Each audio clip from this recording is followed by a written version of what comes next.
Fellow Nigerians, today is a day of celebration and solemn reflection. It is the anniversary of the day Nigerians realized one of the most cherished of human desires, the desire for freedom.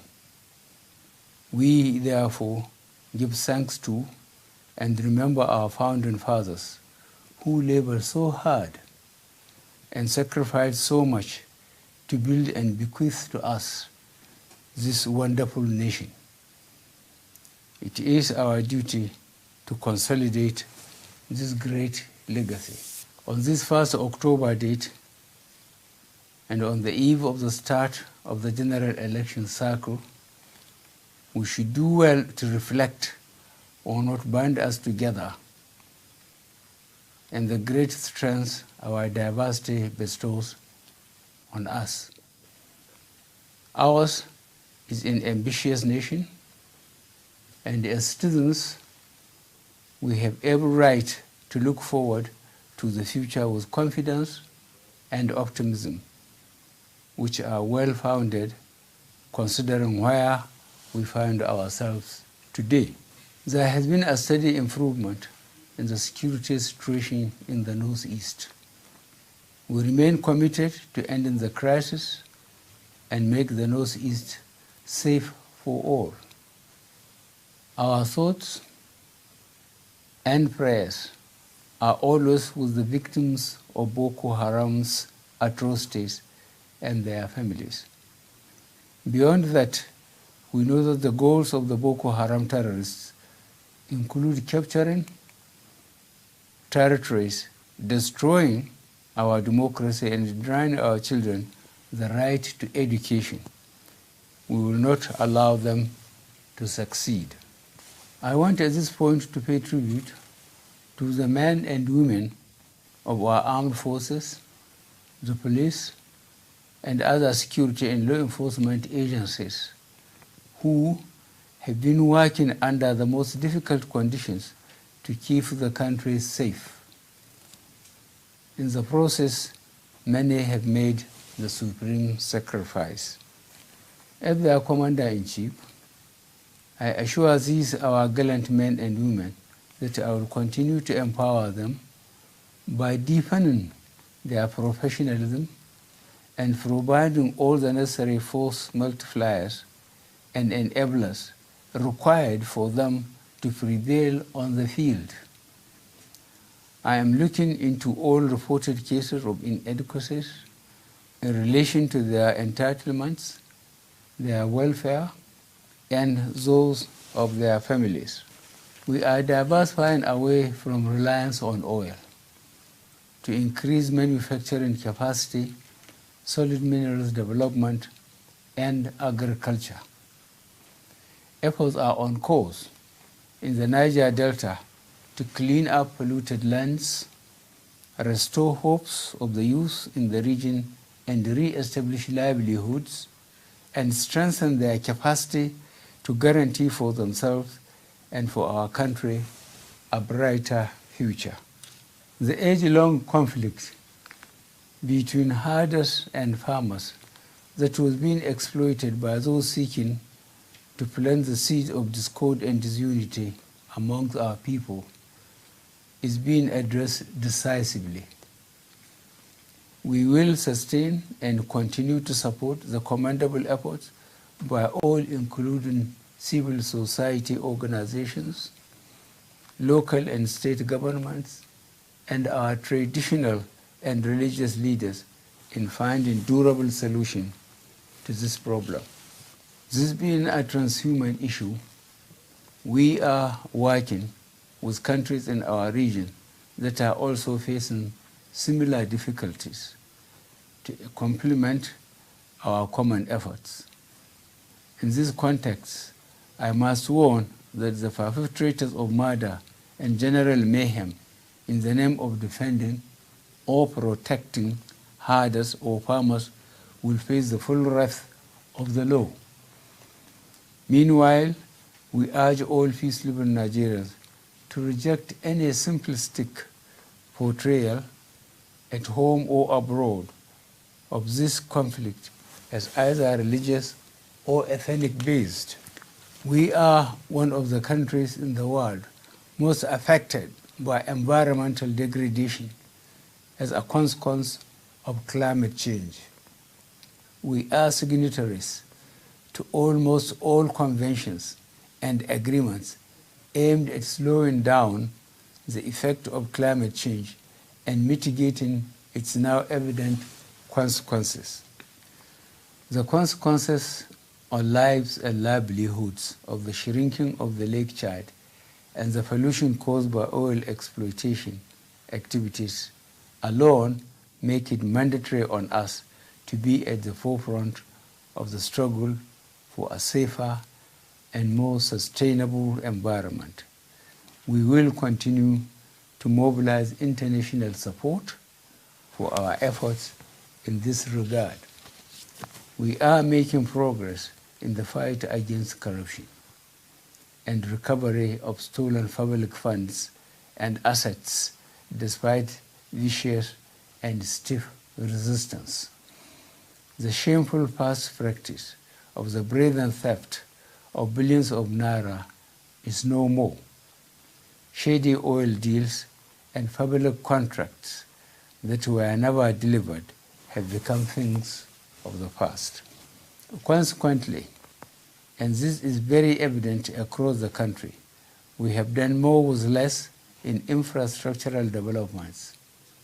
Roads, railways, major bridges, schools, energy and power, air and seaports, welfare of serving and retired personnel, both civilian and military, including payment of legacy debt such as pension areas, have been attended to. There is now an enabling environment for local and foreign investment in Nigeria. We are building a rules-based system, a level playing field that is free from fixers and intermediaries. This is the cornerstone to help genuine investors and honest consumers, and the platform that will allow for the real reforms that we intend to deliver over the coming years. We are gradually strengthening the economy with a stable naira and falling inflation rate. We are building an economy that is moving away from over-reliance on oil. Consequently, we have witnessed massive return to farms and seen bumper harvests despite recurrent floods across the country. These positive developments are the result of our collective pursuit of a common vision through hard work and dedication after the missed opportunities and disappointments that followed the return to democracy in 1999. At the forefront have always been our youth. They have been at the vanguard of the struggle for independence. They fought in the war to keep the country united. And it was they who kept alive the struggle for democracy and human rights in our country at times when these were at risk, especially following the June 12, 1993 election and the historic 2015 election process. Even today, our youth play a central role in Nigeria's continuing progress and developments in all fields of our national endeavor: technology, agriculture, mining, engineering, and especially the creative arts. Together, we are building a more diverse, inclusive, and self-reliant economy. In the past 3 years, we have introduced many policies and programs targeted at youth development and youth empowerment. We support the Not Too Young to Run legislation aimed at giving the youth greater say in our national politics and governance. The school feeding program in primary schools is aimed at encouraging enrollment and attendance. We are building on what we have already introduced to support schools and universities to which funds have recently been released for upgrade of facilities, training programs for our entrepreneurs, and rehabilitation schemes for victims of terrorism and human trafficking. Fellow Nigerians, now we have in our hands technology that is a powerful tool that we can and should use for knowledge and understanding. As with other countries, we must also learn how to manage those tendencies that instead look to abuse new technologies to provoke passions and stir tensions. Never before have we faced such a challenge. We must all rise to the responsibility of shutting out those disruptive and corrosive forces that hide in today's world of social media. We need critical minds and independent thinking to question until we are satisfied we have the facts. Otherwise, all the progress we have made as a democracy since 1999 is at stake. I have committed myself many times to ensure that elections are fully participatory, free and fair, and that the independent National Electoral Commission will be exactly independent and properly staffed and resourced. The ballot box is how we make our choice for the governments that rule in our name. Fellow Nigerians, developing a thriving democracy is not an easy task. There can be no quick fixes or shortcuts. These are the most important lessons that we have learned in our 58 years as an independent nation. At the international level, we remain a responsible and respected member of the international community, playing active positive roles within ECOWAS, the African Union, and the United Nations, as well as all other regional and international organizations and institutions of which we are members.